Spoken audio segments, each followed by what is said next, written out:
Good morning, everyone. Hopefully you guys are doing all right.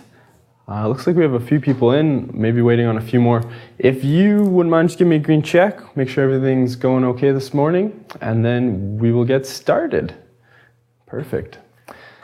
A few of you submitted learning guides yesterday. I want to apologize right off the bat. I didn't have my settings in Moodle correct. So normally when you submit it, it sends me an email and then I can go in and mark it right away. I forgot to turn that setting on, and then I got in this morning and saw that nobody had submitted it. And I'm like, oh no. So I went and checked, and I had a few. So I got a couple of them marked and sent out a few passwords for you guys. And if you had submitted yours yesterday, your learning guide for Unit 6, I'll get to it before lunch today for sure. So I apologize for not getting to that any sooner than I did. So there you go. Yes, I got you Abby's this morning. You were the first one in, so the first one marked. Is Mrs. Woods done, right, guys? I'm not like stealing her thunder here. There's just not very many of you, and I was just, I don't want to get going if she's still plugging away. Perfect, thanks, Taylor. All right, so what I'm going to do is I'm going to start Unit 7, and then when I'm done this lesson, if you have any questions from, okay, thanks, Taylor. If you guys have any questions about the last unit, I'd be happy to go through them, but I just want to get through this stuff. I'm going to kind of warn you, I'm sure if you've printed it off, you've noticed that everything looked like really long. There's a ton of pages for each lesson.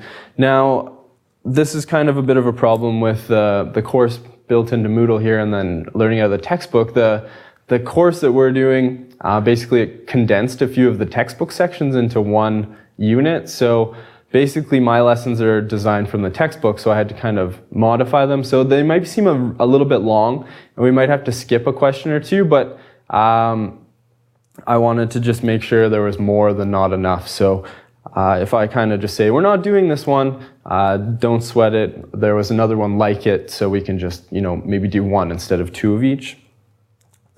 Yeah, it is pretty long. But there's lots of really big graphs and things too, and it's just one of those things. So the graphs take up a bunch of space, and I guess it's kind of good news, bad news. If you have been enjoying the graphing we've been doing in the last 2 units, we have another unit of it.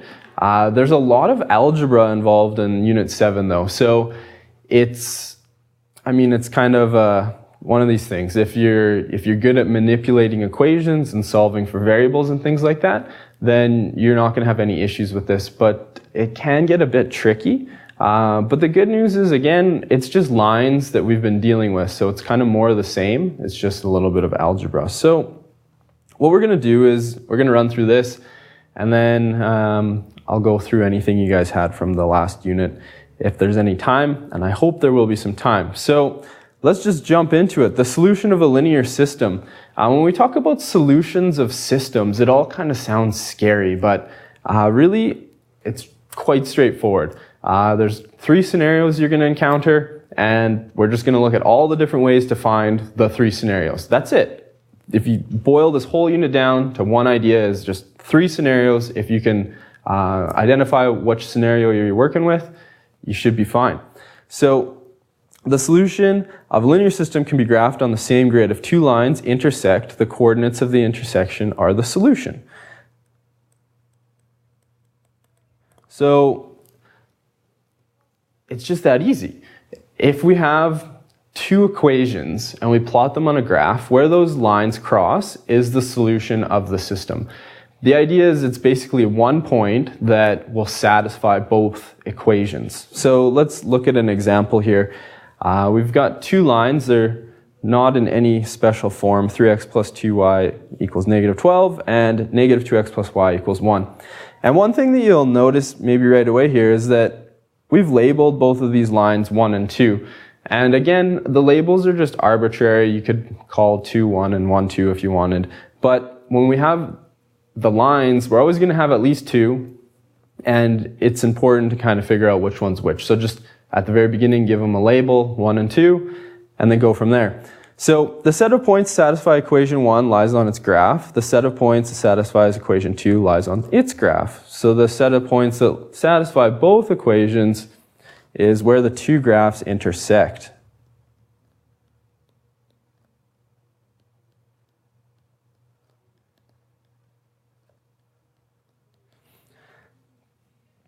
So we have a little graph here showing these two lines. We have the equation of the first line here, and we have the equation of the second line here. So one's red and one's blue. And you can see that they both cross right here. And that is the solution to this system. So we make it sound like this big deal. Solution to a system of equations. It's just where the lines cross. And if we look really carefully there, we can identify that point with an ordered pair. So just an x and y coordinate. So let's look and see if we can kind of figure out where these things are crossing. So if I look up here to the x-axis, I'm at -2.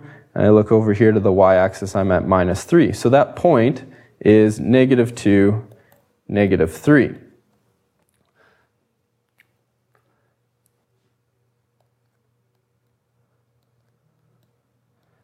So that is the point of intersection of our two lines. Daily threw it in chat, perfect. Kind of like when we were factoring a few units ago, a really cool thing about this unit is that we can always put the point into each equation and see if it makes the equation true. So we can always check our answer. So you get to the end, it asks what was the solution to the system, you find a point, in this case it's -2, -3. We can plug that point back into each equation and see if it makes each equation true.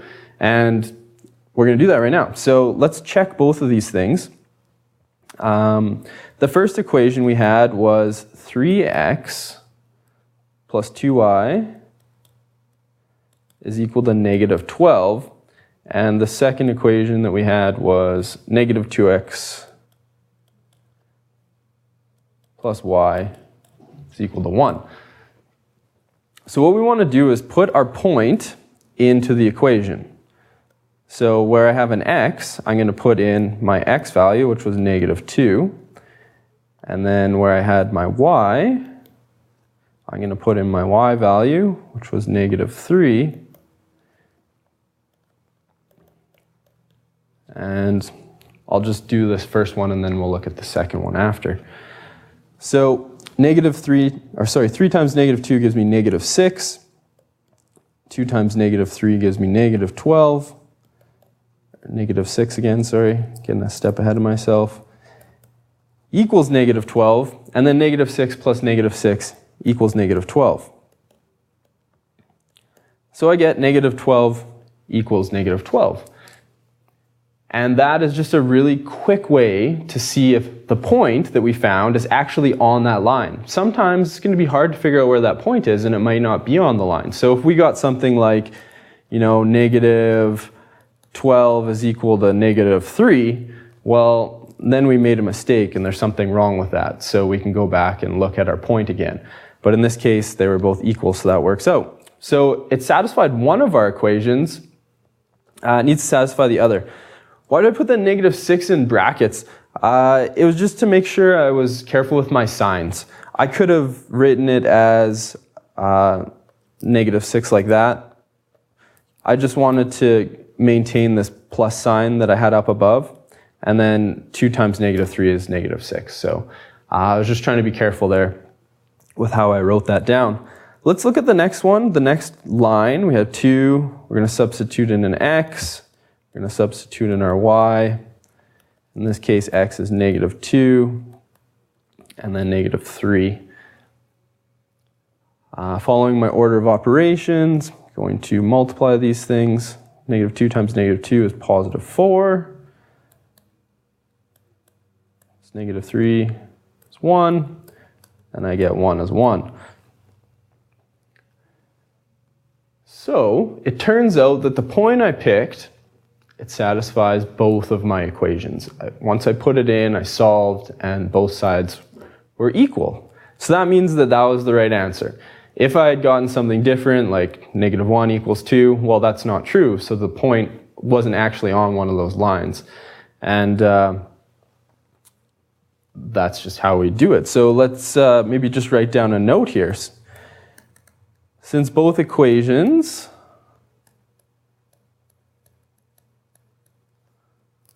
pass the check,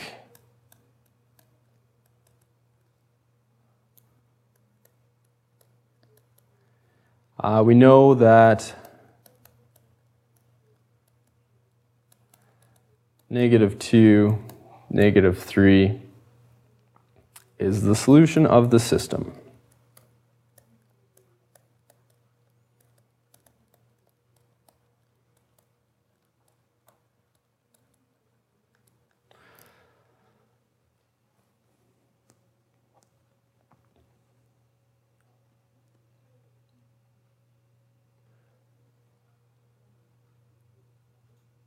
So if we were to, go through this process, we were to identify a point that we thought was the solution, and then we substituted in and we checked, and we found that on one of the points, maybe like this 12, 12 here, we found it to be 12 equals 12 or -12 equals 12. If we had something like 1 is equal to 3 over here, and we knew that that was wrong, what that would mean is that the point we found was on this line, but not on this line. That's why we would end up with a number that didn't equal what it was supposed to. So hopefully that doesn't happen. Hopefully all of the solutions you have always work out. But if it doesn't, if it works out for one and not the other, it just means that point was on the one line, but it wasn't on the other line. So just something to keep in mind as you're working through these problems.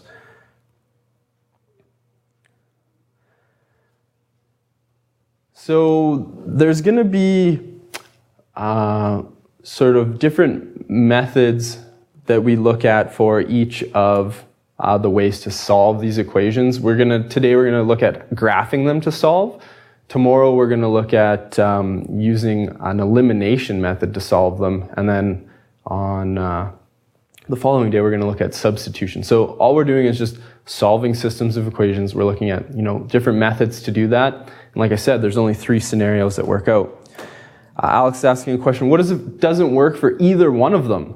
Well, then that means that the point wasn't on either line. So to kind of just draw a graph quickly, you would end up with maybe a system like that, and then you said, okay, maybe the point is right here where the intersection, and you tried it out, but maybe the point that you checked was right there, and your lines just weren't very good lines. So that means that neither one of them would come back as true, so your check wouldn't work because your point actually wasn't on either line. If one of the solutions worked out and the other didn't, that would be something like this, where your point was on one line, but it wasn't on the other line. If you get it right, then it turns out that both of your solutions will become true. So let's look at graphing these 2 lines. Now, we've spent some time graphing in the previous unit. You can see how these kind of build on one another. I've been given 2 equations, and there's lots of different ways to graph lines. I could find the x and y intercepts. I could convert them into slope-intercept form. It doesn't matter which way you do it. Personally, I like slope-intercept form the best, so that's what I'm going to do. So before I get started, I'm going to label my lines. I'm going to call this one number 1 and this one number 2. And I'm going to convert line number 1 into slope-intercept form. So I get x plus y is equal to 8. I'm going to move the x to the other side, and I'm going to get y equals, I'm going to sneak it in front, negative x plus 8. So I know I have my slope, and I have my y-intercept, and I'm going to plug that onto my graph here. So the y-intercept's 8. I'll go 1, 2, 3, 4, 5, 6, 7, 8. There we go. Now, because we're going to look for the intersection of these 2 lines, it's really important that we're very careful with how we're graphing these lines. We want to make sure everything's lining up as it should.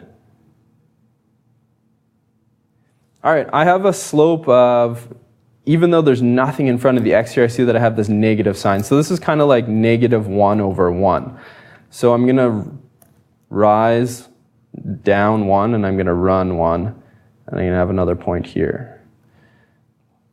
because it's -1, my rise isn't going up, and I go across. Always kind of like to do a couple points. Break out your rulers, sides of your calculators, whatever you have. The more accurate your line is, the easier your life will be in this unit. And you're going to want to draw it all the way across the graph, because you don't know where that other line is going to end up or where the intersection is going to occur. So you want to make sure that you draw it all the way across the graph, because somewhere on that graph your lines are going to intersect, and if you don't know where, you might as well just go all the way across. All right, let's look at equation number 2 here. 3x minus 2y is 14. Now, I'm kind of tempted to put it into to find my x and y intercepts and go from there, but because I converted it, the previous one, into slope-intercept form, I'm going to do that here as well. Now, I think it was Ava that asked a question like this the other day: why did I move everything to the side I did? In the previous question up here, I moved everything over to the right side because my y was positive on the left, but now my y is negative on the left. So what I'm going to do is do something a little bit sneaky. I'm going to add 2y to both sides to make y positive over here on the right side. So I'm just kind of thinking a bit ahead. You get 3x, my 2y's go away. I get plus 2y, and then positive 14. Trying to get that y by itself, I'm going to subtract 14 from both sides. So I get 3x minus 14 is 2y. And then finally, I'm trying to get just y, so I'm going to divide everything by 2. So I get 3 over 2x minus 7 is equal to y. 2's just divide out to give me 1. So even though my y is on the right side, it's in y is mx plus b form. I have my slope, I have my y-intercept, so I'm going to go ahead and plot those things. My y-intercept's -7, so I'm going to go down 7. 1, 2, 3, 4, 5, 6, 7. And my slope is 3 over 2. So I'm going to rise 1, 2, 3. I'm going to go over 2. And I'm going to draw another point. I'm going to do this one more time just to make sure I'm getting everything lined up properly. Rise 1, 2, 3.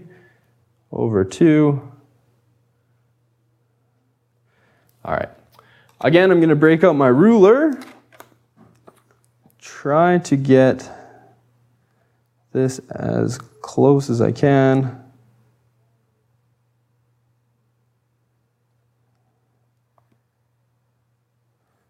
To a grid point there. So it's a little bit faint, but you can see pretty well what's going on here, I think. So it's asking me to identify the point of intersection. So I'm interested, the solution to the equation is where these lines cross. Now, because I'm drawing on a tablet, it's not that great. I was supposed to go through that point, but I missed by a little bit. If I use my slope again, rise 3, run 2, I'd end up there. So, although my line doesn't indicate it, I was hoping to go through this point here. Abby's putting in 6, 2. Taylor got 6, 2 as well. Let's take a count. 1, 2, 3, 4, 5, 6, 1, 2. So if you had drawn this very carefully, you would have ended up getting an intersection at 6, 2. So that is what we believe our solution to be is 6, 2. It's a point that satisfies both lines. It's on both of my lines. To solve a system of linear equations, we find the point of intersection. So where those two lines cross.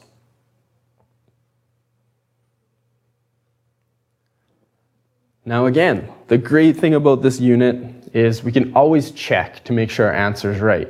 very rarely in math, well, not rarely, we did it in the factoring unit, but we have the ability to actually check to make sure we've done this correctly, so we'd be crazy not to check. So I'm going to just scroll down here and write my two equations. I had equation number 1, which was x plus y is 8. And I had equation number 2, which was 3x minus 2y was equal to 14. So I'm going to plug in my point. So I'm going to get 6 plus 2 is equal to 8. And 8 is equal to 8, so that's good. And then for this guy, going to be a couple more steps. So we get 3 times x, our x point was 6, and 2 times our y point, which was 2, is equal to 14. So we're going to have to see if that works out. 3 times 6 gives us 18. Negative 2 times positive 2 gives me negative 4 equals 14, and 14 equals 14. So it turns out that the solution that we found was indeed the correct one because it satisfies both equations. And that's why it's really important to draw our lines carefully. It's just going to make your life easier in the long run. There is 2 more examples here, and I'm just going to maybe pick one of them. Let's just do example number 2. We'll skip 3 because there's a few of the other ones I want to do as well. And maybe if we have time, we can come back to it. So let's look at the next example here. This is one of these examples that people make fun of, I guess, because it's like a plane left Regina at noon, traveling 1,400 miles to Ottawa. Gives you a speed, 400 miles per hour. Another plane's leaving Ottawa at the same time, travel to Regina at a slower speed, 350. We want to know where the 2 planes are going to pass one another. That's essentially it. And one really nice thing about this question is it gives us the equations for both of these lines. Now, later on in the unit, you're going to have to come up with these equations on your own. But for now, just because we're interested in just solving them, we're going to give them to you. So I guess that would probably be the most difficult part of the unit, was coming up with the lines, the distance sort of equations. But we're going to do this just the exact same way we did the other one. We're going to label our lines. We have 1, we have 2. We're given that d is the distance from Ottawa and t is the time in hours. We're going to graph the system. So a few things we should do. We should probably label our axes, figure out what's going to go where, and going back 2 units to just graphing in general. I have distance and time almost 100% of the time. We'll go with 99% of the time. We're always going to put time on our bottom axis, or our x-axis. So I'm going to do the same thing here. Time. And then I'm going to put my distance on this axis. And my distance is going to be measured in kilometers. Looks like everything for my time is going to be measured in hours.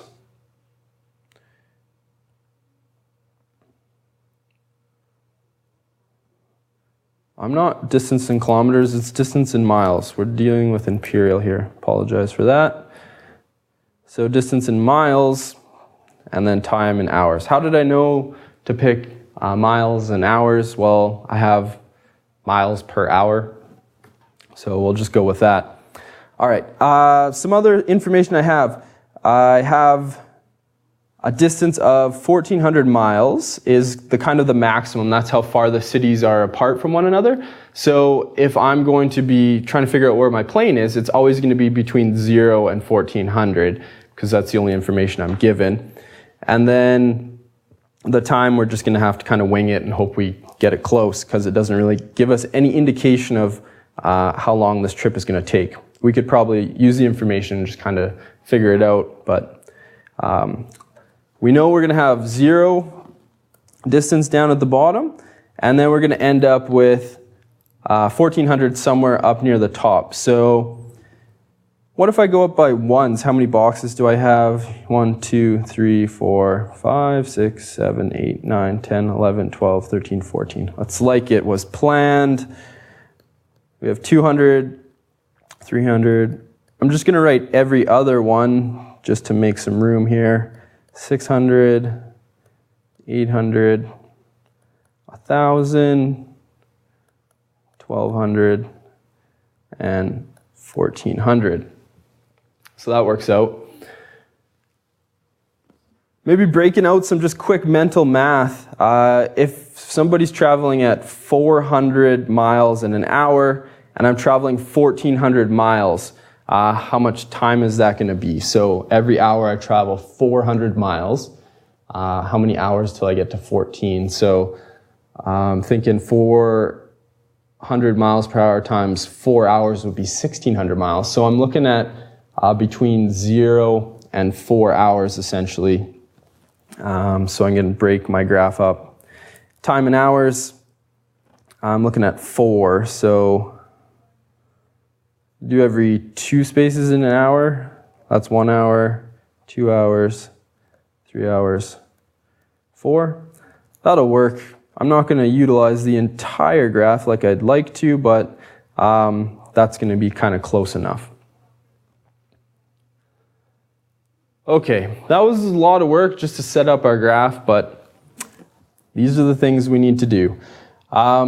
If we look at the equations we have, these are both in slope-intercept form already. The exception here is that the second equation has no y-intercept. So what we can do is just take equation number 1, which is going to be distance is 1,400, which is going to be my b, minus 400t. So this is my m, this is my b. I'm going to plot my b, 1,400, my y-intercept. My slope is going to be negative 400 over 1. So what I'm going to do is go 14, 12, 10. I've gone down 400, and I'm going to go across 1 hour. I have another point here. I'll maybe do this another time. I'm going to go down 2, 4, across another hour. Down 2, 4, across an hour. There we go. So I have 4 points using my slope and my y-intercept, and I'm going to go ahead and connect those points with a line.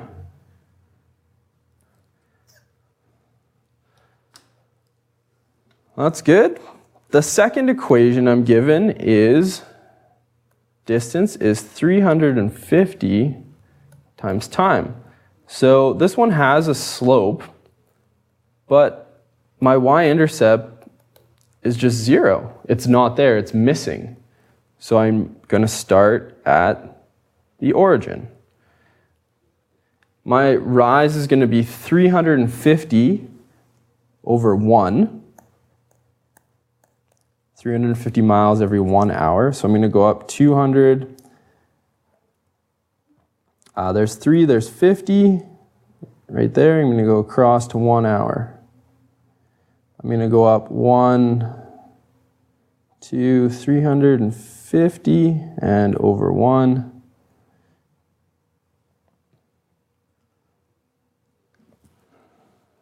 There we go. We have our point of intersection. Oh, that didn't go over enough. 1, 2, 3, 50 over 1. It's a bit better.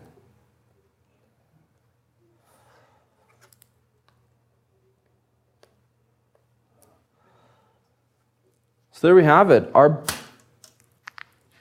point of intersection isn't on a grid point, which we didn't really expect it to be because we made the graph ourselves. So what we're going to have to do is just estimate it the best we can. And that's all we can do. It's kind of difficult reading off graphs sometimes. They're not super accurate. So the questions. Use the graph to solve the problem. When do the planes pass each other? How far away are they from Ottawa? So when the planes pass each other, the first question here, each one of these lines indicates where the plane is given any particular time. Well, my second point didn't go over a full hour. That's why this isn't lining up very well. I only went over half an hour. Try that again. 1, 2, 3, 50. That's looking better.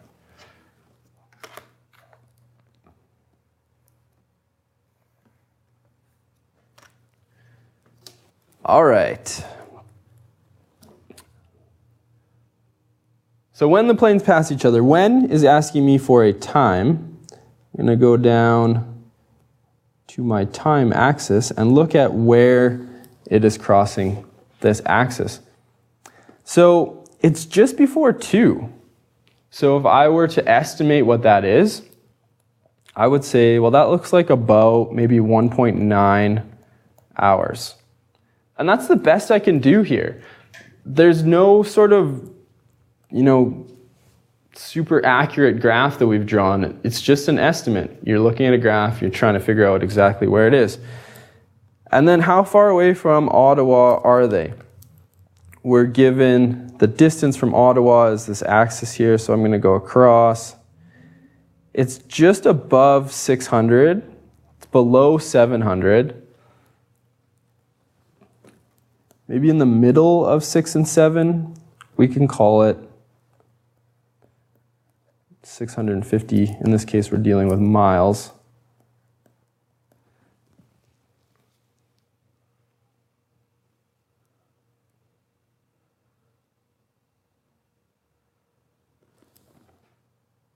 And that's all we're asked to do.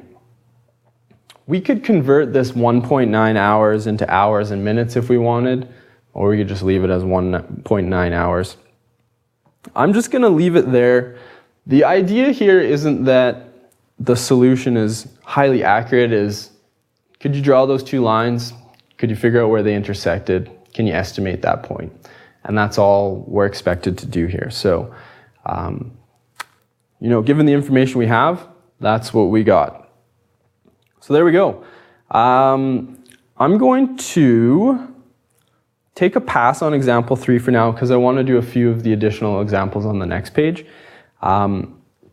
We might come back to example 3 later on when we start to develop systems of equations, but for now we're just going to leave it. The next page actually has some questions on it that I would like to do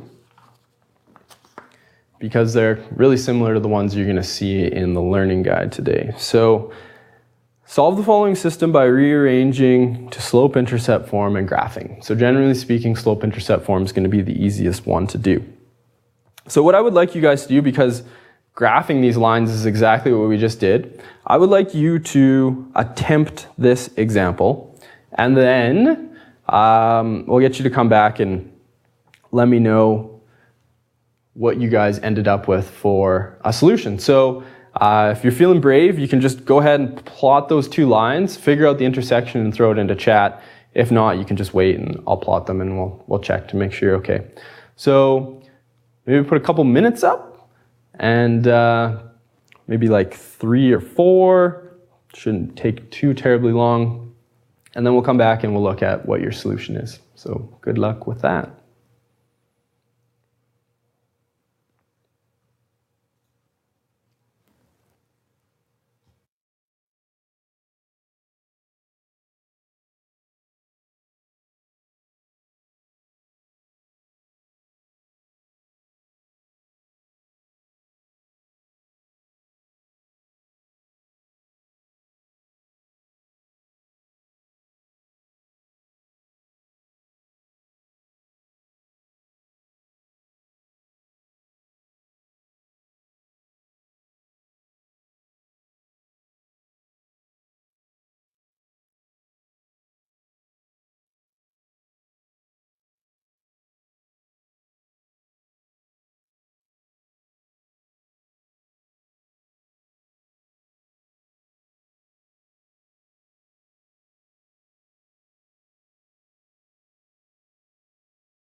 All right. Now it's possible I didn't give you enough time to solve those two equations and plot them. Or nobody's feeling brave with their solution. Either way, I'm just going to kind of whip through it real quick, and then we'll see how many people got the right answer, or if anybody got the right answer. Our two lines are kind of already written side by side, so I don't really need to label them or anything, but I want to get them into slope-intercept form. So what I'm going to do is subtract x from both sides here, and I'm going to end up with y is negative x minus 3. So that's in slope-intercept form. Look at that. Ava, Abby, both got the same answer. That's a good sign. Anybody else on the right track there with those two? Let's check, see how they did. So there's our first line. The second one, I'm going to add 2x to both sides, and I'm going to end up with y is 2x plus 3. Okay, so I'm going to plot this blue line here first. Negative 3 is my y-intercept, 1, 2, 3. And my slope is negative, remember when I have this, it's negative 1 over 1. So I go down 1 over 1.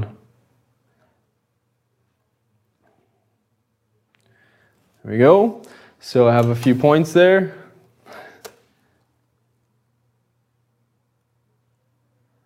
Draw my line. Okay, so there's my blue line. My green line has a y-intercept of plus 3, 1, 2, 3.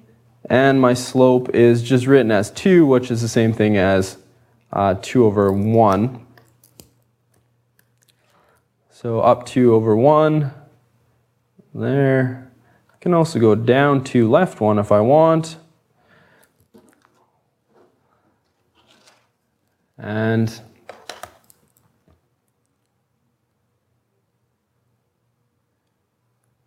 do my best to draw a straight line through those 3 points. All right, so I've drawn my two lines. Now I need to figure out where they intersect, because the whole purpose of this is to figure out where my 2 points cross, or where my 2 lines cross, I should say. So I'm going to identify my solution as somewhere in there. It's really, really close to that exact grid point. It's kind of looking like negative 2, negative 1. And a few of you guys got that. When it says how many solutions are there, is it infinite because you can literally put anything in the equations to equal negative 3 or 3? I think you're maybe a step ahead of me. There's another 2 examples we're going to look at that are going to give us the other 2 possible scenarios. So if you mind holding that thought for just a second, we'll get to it. Where do the graphs intersect? They intersect at negative 2, negative 1. There's one solution, because those lines only cross at 1 point. Now, when you guys get into grade 11, you're going to end up with really crazy situations like this, where you have something like this, a parabola, and then you'll have a line going through it, and it's going to cross at 2 points. So you're going to end up with 2 solutions. But for grade 10, we only deal with linear functions, only deal with lines. So we only are going to encounter where 2 lines intersect. When you move on, you can get some really, really crazy things happening on graphs, and you can have, 1 solution, 2 solutions, maybe 4 or 5 solutions, because once you start graphing some equations, you can end up with 3 or 4 solutions happening. So because the slopes of the lines are different, what are my slopes? I had a slope of negative 1 over 1 and a slope of 2 over 1. These slopes are different.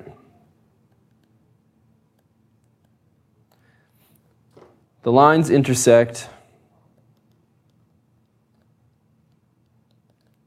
at 1 point.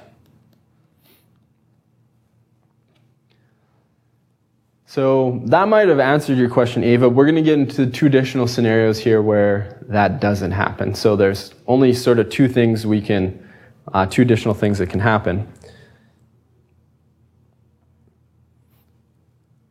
All right. We have 2 additional equations here. Example number 2 again. we're going to look at doing the exact same process, slope-intercept form, to figure out what the equations look like. And then we're going to go ahead and plot those, figure out where the lines cross, and then identify what that point is. So here we go. The first one, I'm going to move everything to the right side here to attempt to get y by itself.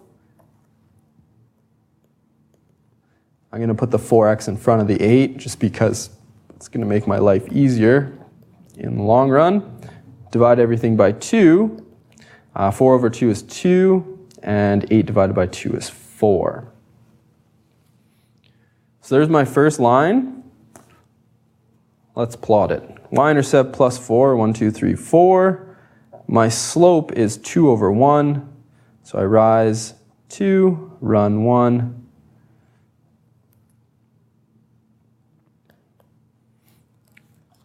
And I'm going to go ahead and draw that line. Again, I don't know where the other line is going to intersect it, so I'm just going to draw it all the way across my graph. Second line here, I'm going to add 2x to both sides. Again, I get y is 2x minus 2.